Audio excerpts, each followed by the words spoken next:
Assalamu alaikum rahmatullahi wa barakatuhu. Um, y'all gotta pardon me, man. My energy up, so I'm up moving around. But I just wanted to say a little something real quick, man, about companionship. And we talking about real brotherhood, man. Um, Growing up, man, in a urban type area, you know what I'm saying, and living in diverse communities. Like I done, different cities, different areas where things is completely different. One thing where I seen a lot of good people. The thing that I seen ruin them more than anything was the people that they chose to be around. When even like us, even though Tadabbur is really like a deep reflection and analyzing the Quran and signs in it, and the signs and symbols of Allah Azza wa Jal, and trying to bring them into a perspective where you just deeply reflecting on it.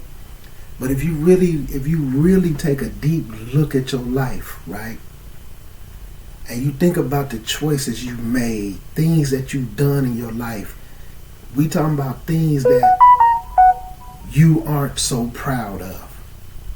And when you really think about that, and then ask yourself, was this decision brought out by the people you was around? Was they doing it, so you did it? You was hanging with somebody, you was at a party, this and that, then this happened, or something happened to one of your friends that was always in some stuff, so you involved yourself in it. So this I'm bringing this up because some people, they can't stop searching for that. Like, they got to have some type of friendship, even if the friendship is no good for them. You know what I'm saying? So, like, Islamically, there's two things, well, a couple of things that we taught about companionship. One hadith, which I'm going to paraphrase, so I don't have to bust no books out, and I'm trying to be quick. It's almost time for iftar. But one, the hadith about good companionship and bad companionship. Like I say, the bad companion is like being around the person who, we'll just say, work in a filthy, smelly factory, or they have a filthy, smelly job. And then the other one who, because we bringing it to our times, right? And then the other one works in a place that smells extremely good. Like, they usually say like some oil, some perfumes, colognes, whatever smells really good. Some good smelling lotion. They make that. They deal that. They sell that. So the bad companion, every time you go around them, you're going to get some of that bad smell on you, or some of that filth. If it's on their hands, you shake hands with them, you hug them, you get that filth and that dirt and that bad smell on you, right? This is bad companionship to the extent that some of what they into, you might fall into it. Or you might put yourself in a position with Allah Azza wa Jal that you questioned about why you didn't enjoin the good and forbid the evil when you was around this individual. You see what I'm saying? Why you seen something, why you didn't try to change that situation with your hands? Not by putting hands on them, but your hands is like as far as your actions. Sometimes your actions, you could start to do something that might inspire them, and then they start to do it as well, right? And then you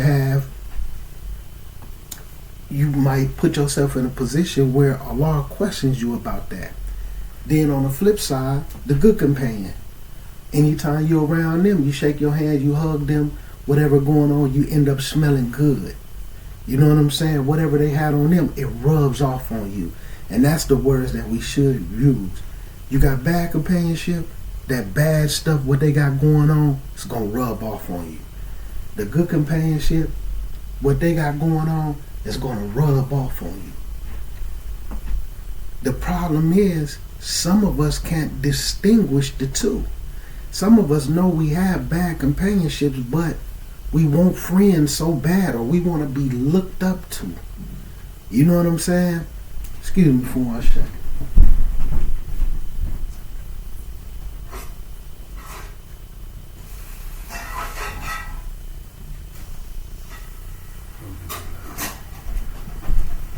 So we want to be looked up to, or we want to be viewed a certain type of way. So we know we have bad companionship, so we'll cling to it. Sometimes this is in marriages, sometimes this is with friendships, sometimes it's even with family members. So the other thing that we taught about friendship is you have to choose your companionship wisely, because you're going to be up on the deen, you're going to be up on the ways of your friend, the people you around a lot. So, they even have a saying that if you're not giving them dower, they giving dower to you. You see what I'm saying? You might see some ways in them, like they might be cool. You might see some ways in them that you try to adapt, but these ways ain't good for your deen. So we need to be leery about companionship. You know what I'm saying? And why you having it. And you need to think about those decisions, because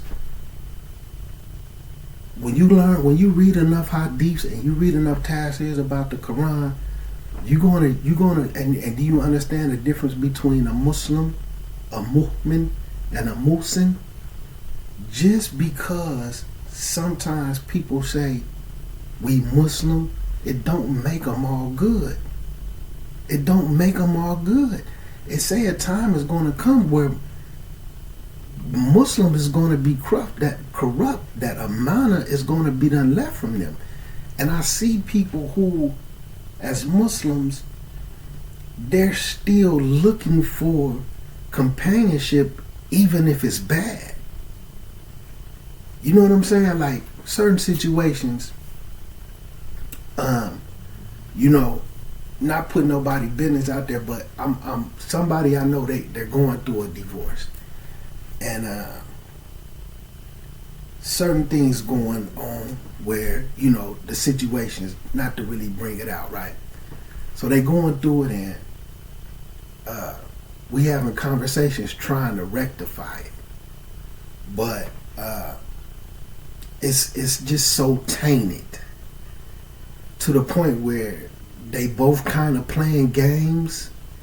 They don't want to be together, but they don't want to be apart, type of a situation. So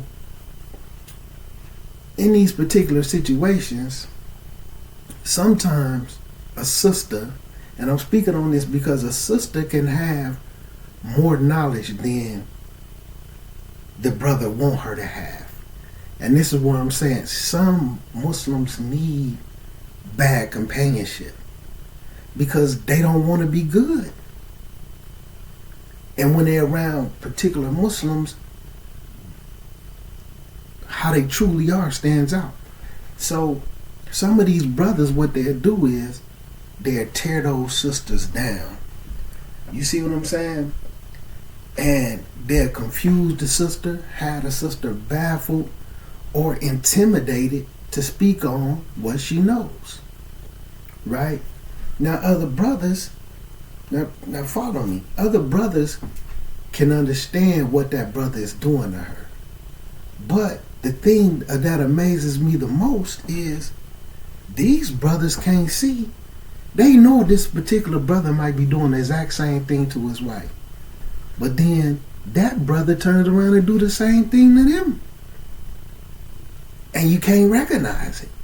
Now, we know why he tearing her down. Because of the truth that comes with him. When you trying to grow and you trying to better yourself, especially Islamically, and they aren't, they're going to do the exact same thing to you. Anything you try to do Islamically with some type of purpose and some type of growth, they're going to tear it down. Especially if they think they're better than you. But they can recognize that you had a potential to be better than them. This stuff, man, it's deep rooted in the nafs. And you have Quran ayats where it speaks, like Surah Al-Baqarah, ayat number 9, where it speaks about particular qualities in individuals. But one of the things that this ayat start to say is, they think to deceive themselves and the believers. They think to deceive Allah Azza wa Jal and the believers. Now, we're not talking about the general belief, I believe Islam is the truth. We're talking about the belief that makes you a mu'min. We have the qualities of the mu'min, and Islam, a different level of Islam and understanding, is in your heart, in your actions, on your limbs. But Allah says they only deceive themselves. You understand? So you have to be careful, man, when it comes to choosing companionship, especially like in the urban Muslim community. For some reason, we cling to the negativity and the bad. It's like it's indoctrinated in us. Like, even some women could look at certain men. Why he pass up the good girl for the bad girl? Women look at it like, why he with her? She horrible. She ain't no good for him. Same thing on the flip side. The females will pass up the good guy for the bad one. People will pass up good friendships for bad ones. Like, so when you come in and be the good person, something ain't right about that. Like, it's a particular situation. Some individuals, they don't really know me, but they don't know. Anytime I encounter with some Muslims, and it's our first encounter where I know them or not, I'm going to do something for them Islamically. I'm big on seeking the type of sadaqah, doing the type of sadaqah and zakat that'll benefit me in the grave. You see what I'm saying? And then it could continue on. So I'm going to do something for them. But sometimes we so tainted, you would do something good for some Muslims, right, that don't know you, their mind automatically clicks to what you up to. What's to this? What you want? Because we not used to people being nice to us genuinely. There's a trick to this. There's an overlay. But the person who doing us wrong, we clinging to them because we cling to negativity. When this is the person who really bringing you down. And this boils down to knowing how to choose companionship. I'm not finna...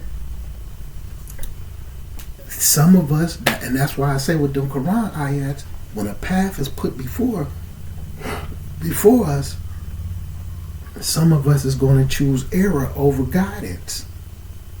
We're not going to choose the guidance. We're not going to choose the straight path. We're going to choose this path of crookedness, path of corruptness.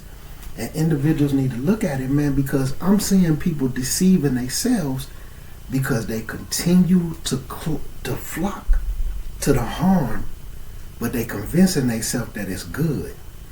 Oh, I want to be around a whole bunch of Muslims. I want to be around this. But you don't know them. Some people just Muslim by, I'm a Muslim. But then when it's time to be around some good Muslims who really up on some khair, they don't want to be around that. Oh, I thought you want to be around a bunch of Muslims.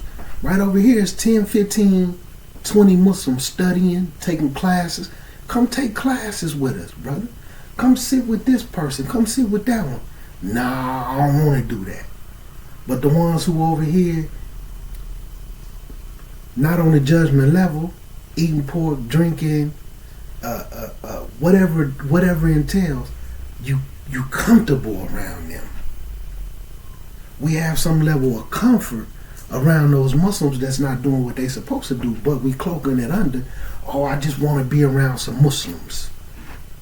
Or do you want to be around some Muslims that you feel like you better than? You know what I'm saying? Some Muslims you feel superior over. You see what I'm saying? So that it'll do something for your ego. And I'm seeing this a lot, and I promise you, man, I'm watching it ruin marriages. I'm watching it ruin friendships. People keep flocking to bad companionship, and they can't leave it off. They can't leave it off. You have people who not even proud of their deen behind closed doors. I'm not proud of my deen, right?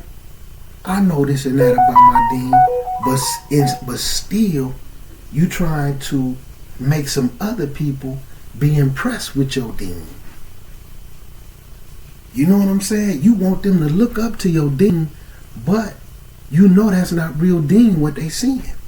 You might be up on all type of shirk, all type of stuff, man. And I'm telling you, I done seen Muslims who be better than the ones that they around, but the ones that they around ends up tearing their deen up.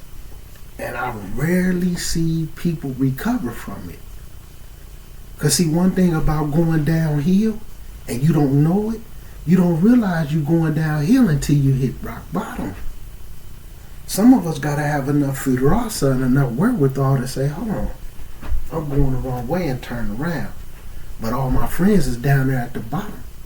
You know, wallahi, I had a Muslim say to me, because of a particular group of Muslims that they was around, that they didn't even want to go to Jannah. Imagine this, a Muslim saying, I don't even want to go to Jannah. I was like, why not? They said, because I don't think none of my family is going to be there. And then said, you know, my husband told me that he gets to decide if I go to Jannah or not. So me praying, me doing all this, it don't matter. I just got to make sure he happy because he decides if I go to Jannah or not. So really all her perceptions of Jannah was due to the trickery of bad companionship. So they didn't even really know what Jannah was. Like, I even seen a young person who father was a hafid of the Quran, right? And, well, he had it memorized, you know what I'm saying, in Urdu. Well, you know, he speak Urdu. I'm going to put it that way. And one day we was around the young brother, and he was talking about how he didn't pray Fajr and all this other stuff. And we like, well, why you don't pray Fajr? And he said, well, my father is a Hafid. He's going to choose me to go to Jannah. So I don't have to deen. I don't have to do none of that. My father memorized the Quran. He's going to pick me to go to Jannah. So like some of these misconceptions and these disbeliefs, this bad companionship, man, start choosing your companionship wisely, man. And start to choose your companionship off what deen really is. Islam is something that you have to learn. You can't just keep running around with your own opinion and making Islam what you want it to be so that you can feel like you automatically good with Allah Azza wa Jal. Because once you start to really dig into the deen, you might find out that you're not good. And you might find out that you're not on the path that leads to Allah Azza wa Jal. You're on a path that you've chosen, and Allah gonna let you stay on it until He burns you in the fire. And you want to correct yourself. You know what I'm saying? So I just wanted to speak on that, man, because like I said, man, I'm seeing people continuing to flock to bad companionship, thinking they can either say them like let's say, and I'm gonna close on this. I see this a lot of time. A couple of Muslims will come up with a good idea. All right, cool, that's a good idea. But they want these other people to buy into the idea. So the idea can work. But if these other people who they want to buy into it, that may be bad companionship, they won't want to do it no more. Like they'll let it fail, like they'll ruin it. Like when you at that point, you need to think about what's truly your intentions. Is you trying to please Allah, or are you trying to please some people? And it's that trauma that people be having, man. Like some people be abused kids. Like sometimes when people feel like they have parents that didn't love them, and they always wanted their parents to love them, they grow up and have a tendency to try to please people that they feel like isn't happy with them. Like some childhood trauma.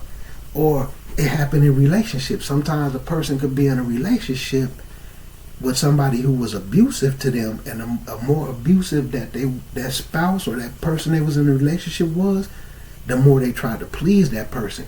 So they come off into friendships and they try to please the people that's taking advantage of them. It's a trauma. You know what I'm saying? And so like, okay, I want to do this. If this don't please them, then I don't want to do it no more.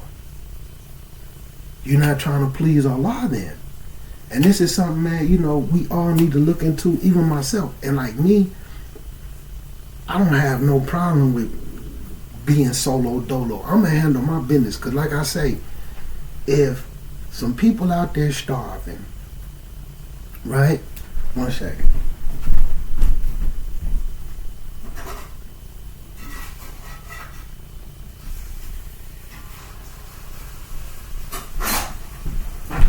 So if some people starving, and I know they starving, and I sit up and say to them, hey, it's some food over here.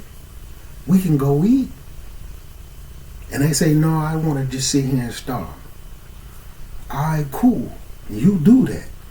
I'm not going to sit here and starve with you. But some individuals will sit there and starve with them.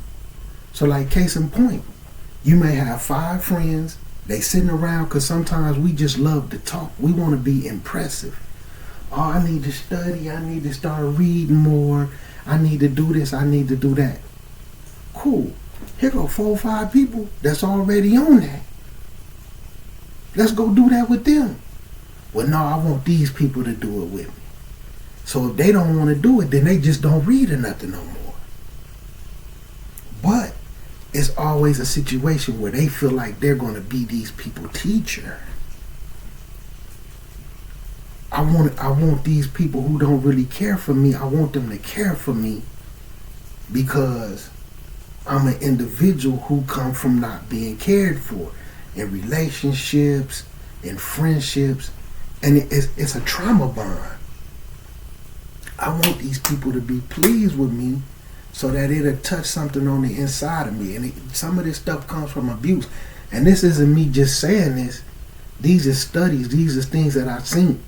My mom is in this field. My father was in that field.